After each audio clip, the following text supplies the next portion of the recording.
India के city Uttarakhand के पहाड़ों में हिमालय माउंटेन्स में एक ऐसी जगह छुपी है जो दुनिया भर के साइंटिस्ट्स और हिस्टोरियंस के लिए एक पहेली बन चुकी है। हिमालय, जो दुनिया के सबसे बड़े माउंटेन रेंज के नाम से जाना जाता है, इसी रेंज में दुनिया का सबसे ऊंचा पहाड़ माउंट एवरेस्ट भी है और इंडिया का मशहूर नंदा देवी भी।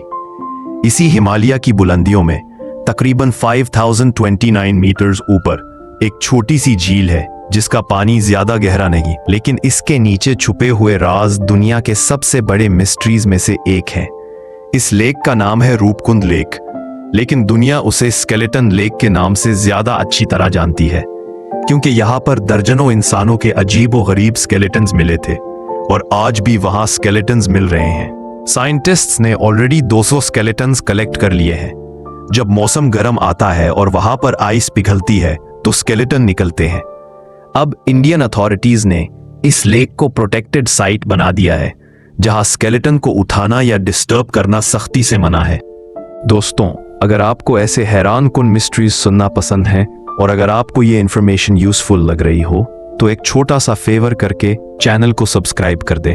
तो असल कहानी शुरू होती है 1942 में, जब एक ब्रिटिश फॉरेस्ट ऑफिसर जिसका नाम था H.K. मधवाल, वो हिमालय के इस सफर पर निकला। वो वहां एक फॉरेस्ट का सर्वे करने गया था। उस वक्त ऑफिसर्स को माउंटेन्स और फॉरेस्ट रीजन्स का सर्वे करना पड़ता था ताकि वो वाइल्ड लाइफ, रूट्स और जियोग्राफिकल स्टडीज कर सके। उसने रूपकुंड लेक के किनारे जो मंजर देखा, उसने उसके होश उड़ा दिए। उस वक्त समर सीजन था, तो बर्फ पिघलने के बाद झील के किनारे पर हंड्रेड्स ऑफ स्केलेटन्स बिखरे हुए नजर आए। एक सुनसान बर्फीली झील जहां इंसान कदम रखने से डरते हैं, और वहां कोई जाता नहीं था। और वहां दर्जनों लाशें, कुछ पानी में डूबी हुई, कुछ किनारे पर बिखरी हुई, उस ऑफिसर को नजर आई। ना कोई जंग का निशान था, ना कोई कब्र का निशान था। फिर इतने लोग मरे कैसे? क्या ये किसी तबाही का नतीजा था, जिसे आज भी साइंटिस्ट ठीक तरह से समझ नहीं पाए? उस वक्त किसी के पास इसका जवाब नहीं था, बस सवाल ही सवाल थे। इस ब्रिटिश ऑफिसर ने डर के बावजूद फौरन अपनी रिपोर्ट बनाकर ऊपर भेजी कि उसे यहाँ कुछ स्केलेटन्स नजर आए हैं। उस वक्त ब्रिटिश एडमिनिस्ट्रेशन इस बात से हैरान रह गई कि हिमालय की तन्हाई में ऐसी जगह भी हो सकती है जहां इंसानों के इतने स्केलेटन पड़े हों।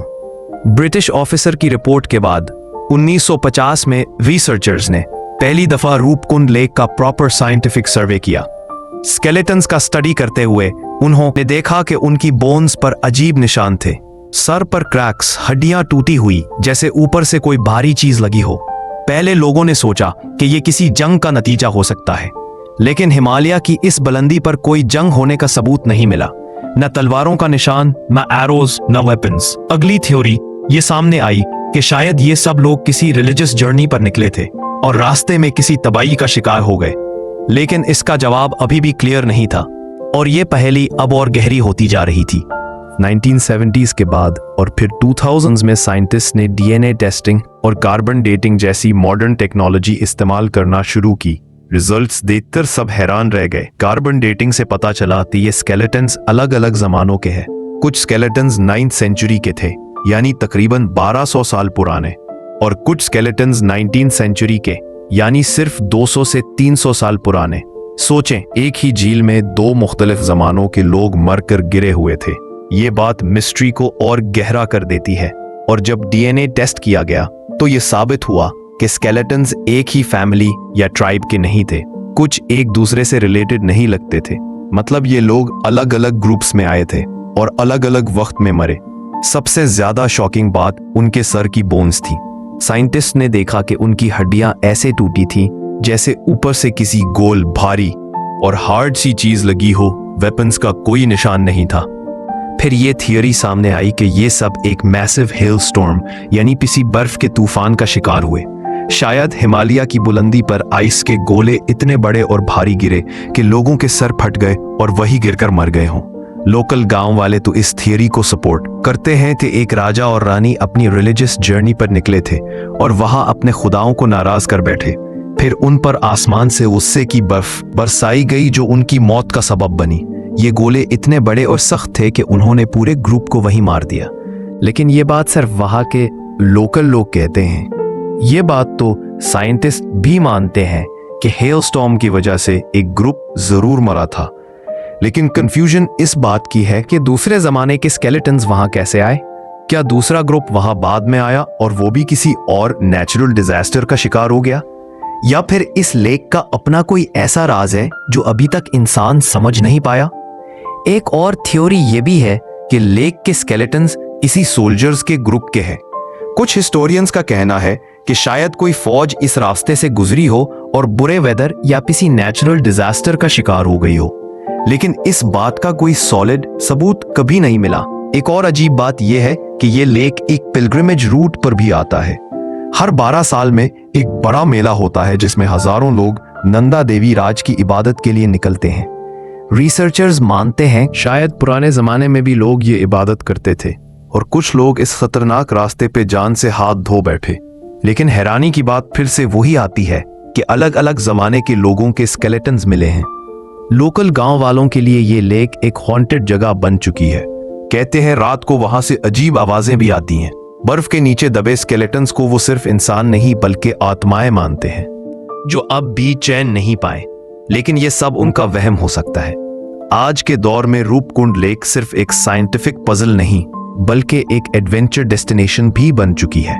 ये झील हिमालय की बुलंदी पर एक पॉपुलर ट्रैकिंग रूट में आती है। हर साल दुनिया भर से लोग यहां पहुंचने की कोशिश करते हैं, लेकिन ये रास्ता आसान नहीं है।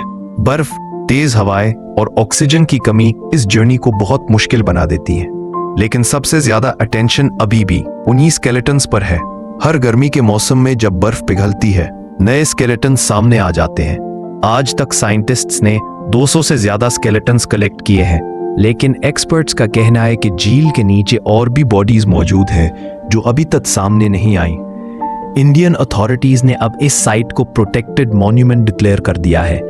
इसका मतलब यह है कि वहां से स्केलेटन उठाना या उन्हें डिस्टर्ब करना सख्ती से मना है।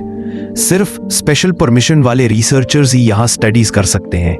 ये कदम इसलिए लिया गया है ताकि स्केलेटन्स को प्रिजर्व किया जा सके और उनके साइंटिफिक सीक्रेट्स सामने लाए जा सकें। मॉडर्न डीएनए और आइसोटॉपिक एनालिसिस ने यह क्लियर किया है कि स्केलेटन्स एक ही ग्रुप के नहीं थे। कुछ लोग साउथ एशिया से थे और कुछ यूरोप से। मतलब अलग अलग कल्चर्स के लोग अलग जमानों में यहाँ आए और मौत का शिकार हो गए। आज भी रूपकुंड लेक दुनिया की सबसे बड़ी अनसॉल्व्ड मिस्ट्रीज में से एक है। क्या असल में ये लोग किसी नेचुरल डिजास्टर का शिकार हुए? और सबसे इंपॉर्टेंट सवाल, एक ही लेक में अलग अलग सेंचुरीज के लोग कैसे मरकर गिरे? ये सवाल अभी भी जवाब मांगते हैं। साइंस अपना काम कर रही है और पूरी कोशिश कर रही है कि ये अनसॉल्व्ड मिस्ट्री सॉल्व हो जाए। दोस्तों, कैसी लगी आपको ये वीडियो? कमेंट में जरूर बताएं और अगर चैनल को सब्सक्राइब नहीं किया तो अभी कर दें।